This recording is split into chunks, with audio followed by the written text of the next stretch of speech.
पहले मैं अपना परिचय दे दूं।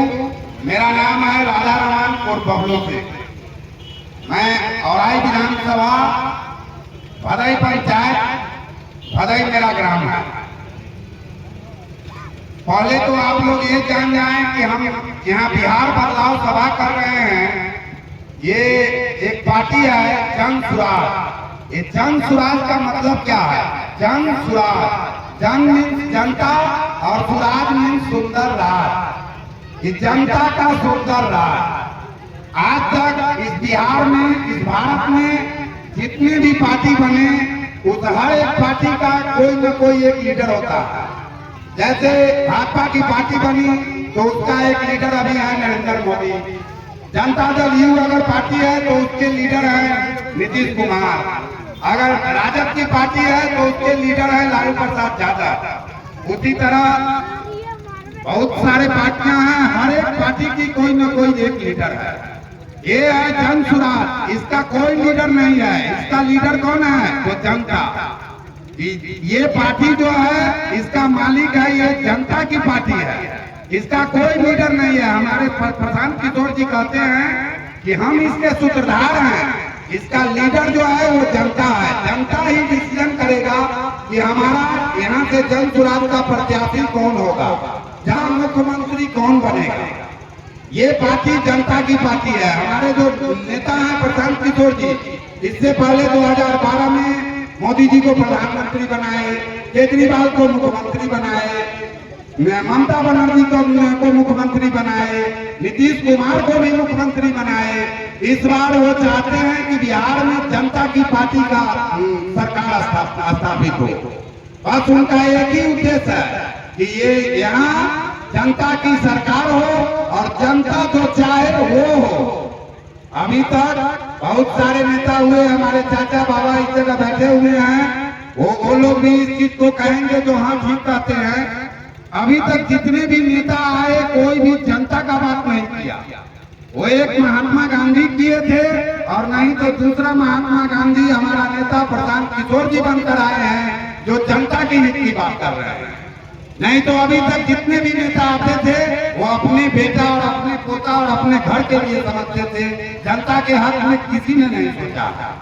हमारी पार्टी का 5 ही मैनिफेस्टो है कि जन सुराज आएगा तो 5 काम हो जाएगा।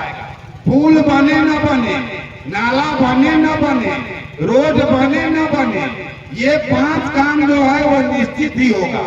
आज जो हमारे भाई 10,000 और 12,000 के नौकरी करने के लिए दिल्ली, बॉम्बे, कलकत्ता, मद्रास जो जा रहे हैं, उनको जाने की जरूरत नहीं पड़ेगी। उनको ये नौकरी दिल्ली, बॉम्बे, कलकत्ता के बजाय मुजफ्फरपुर, सीतामढ़ी, सीवान यहाँ मिलेगा। उनको 12 घंटे की नौकरी करने का भी मौका मिलेगा और 12 घंटे वो अपने घर का भी कुछ काम कर सकते हैं।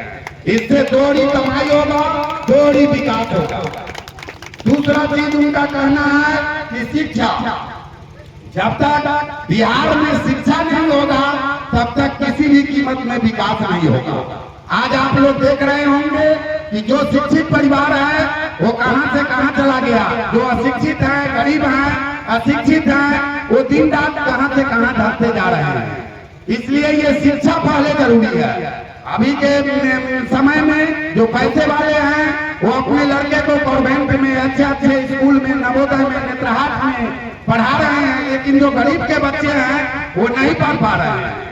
तो ये इनका दूसरा चीज है कि पहला क्लास से लेकर और 10वीं क्लास तक जितने भी गरीब के बच्चे हैं उनको भी नवोदय और नेत्रहाट और कॉन्वेंट में पढ़ाया जाएगा, जिसका पैसा सरकार देगा। ये उनका दूसरा उद्देश्य है। और भैया अभी तक ले तो ये बिहार जो है किस चीज पर उलझा है, तो जात पर, नहीं तो नया पर चल गया है मोदी जी के 5 किलो भात पर। वो 5 किलो मिल भी न रहा है, किलो टिले खा जाता है, 4 किलो मिलता है। तो इस बार इस जात और भात दोनों से उठ के इस बार हम औराई वासियों को शिक्षा और रोजगार पर मत वोट करना है। आगे और जनता मालिक की मर्जी, वो जनता जो जाने जो वो करे। चलिए तीसरा हमारा उद्देश्य है कि अभी जो ये महिला लोग जन समूह का लोन लेती है उसका 1 लाख रुपए का 12 लाख रुपए, 12,000 रुपए महीना, 12,000 रुपए सालाना उनको इंटरेस्ट भरना होता है। वो नहीं दे पाती है क्योंकि वो 12,000 है, उसको हम लोग 4,000 करेंगे।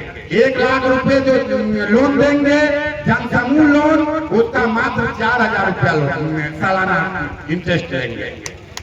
वो जब 1 लाख रुपए का अपना सही व्यवस्था रखेंगे तो उस लोन को हम लोग 10 लाख रुपए तक देने का काम करेंगे, जिसका ब्याज मात्र 10 लाख रुपए का 4,000 रुपए से जोड़ के सालाना 40,000 रुपया। वो 50 लाख करोड़ों आबादी है, बिहार का आबादी 14 करोड़ है, 4 करोड़ 5 करोड़ बच्चे हैं जो नौकरी करने वाले हैं।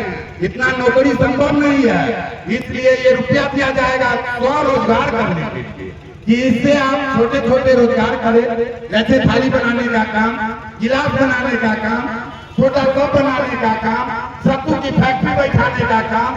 इससे आप 10,000 से लेकर 20,000 25,000 के महीना तक आप कमा सकते हैं और उससे आप अपना जीवन व्यतीत कर सकते हैं। चौथा मेरा उद्देश्य होगा, हमारी पार्टी का उद्देश्य है, चौथा काम, 3 काम को बता दिए।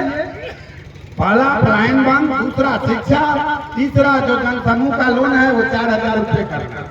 चौथा मेरा काम रहेगा जो अभी जो किसान का देख रहे हैं, जो मंडेगा, अभी मुखिया जी एक ही पोखरी को उड़ावाते हैं, उसका पैसा निकालते हैं अपनी जेब में रखते हैं। उसी पोखर को 10 दिन के बाद समिति जी उड़ाई कराते हैं, पैसा लेते हैं और जेब में रखते हैं। ये लेबर जो है मनरेगा का, इसको किसान को कन्वर्ट कर दिया जाएगा। इसका एक सीमा बन रहा है कि 1 एकड़ अगर जमीन है तो इसमें कितने लेबर लगेंगे, उतना लेबर का हाजिरी जमीन का जो मालिक होगा वो बनाएगा और लेबर को पेमेंट मिलेगा, उसका पैसा जो है वो सरकार बेयर करेगा। जितने भी नकदी किस्म के फसल हैं वो सारे फसल का लेबर सरकार बेयर करेगी। किसान को इससे दोहरी कमाई होगा क्योंकि उनको लेबर नहीं लगेगा, सिर्फ पैसे ही पैसे होंगे। अभी हमारे नीतीश बाबू जो थे 400 रुपया पेंशन दे रहे थे कब से, लगभग 20 वर्ष से, 15 वर्ष से 17 वर्ष से मुख्यमंत्री है, 17 वर्ष से इनको नींद नहीं टूट रहा था। अब इनका नींद खुला है कब, जब 3 वर्ष प्रशांत किशोर जी हमारे घूमे हैं और ये पेंशन का बात करने लगे कि हमारी सरकार बनेगी तो हम पेंशन करेंगे 2,000, तो इन्होंने क्या किया है कि अभी पेंशन को कर दिया है 1100। लेकिन हम लोग इस 1100 से मानने वाले नहीं हैं। हमारे जितने भी बुजुर्ग माता पिता चाचा चाची हैं, इनको अगर हमारी सरकार बनी तो इनको पेंशन मिलेगा 2,000 का महीना। यही 5 उद्देश्य है जन सुराज का, कि जन सुराज आएगा तो ये 5 चीज हो जाएगा। अब हम लोग जो नारा देते हैं, किसी नेता का नारा नहीं देते हैं, हम लोग नारा 2 ही नारा है हमारा। हम लोग इस बिहार की धरती का नारा देते हैं, हम बोलेंगे जय बिहार, आप लोग बोलेंगे जय जय बिहार। हम बोलेंगे जनता का सुंदर राज, आप लोग कहेंगे जन सुराज जन सुराज। तो चलिए हम बोलते हैं, एक हाथ उठा के इस नारा को जरा जोर से लगा दीजिए, जो समूचा पर्री सुन लेवे जहाँ जन सुराज के बाहर यहाँ बह गया। चलिए भैया, जय बिहार, जय जय बिहार, जय बिहार। जनता का सुंदर राज, जनता का सुंदर राज, जनता का सुंदर राज, जय बिहार, जय जय बिहार।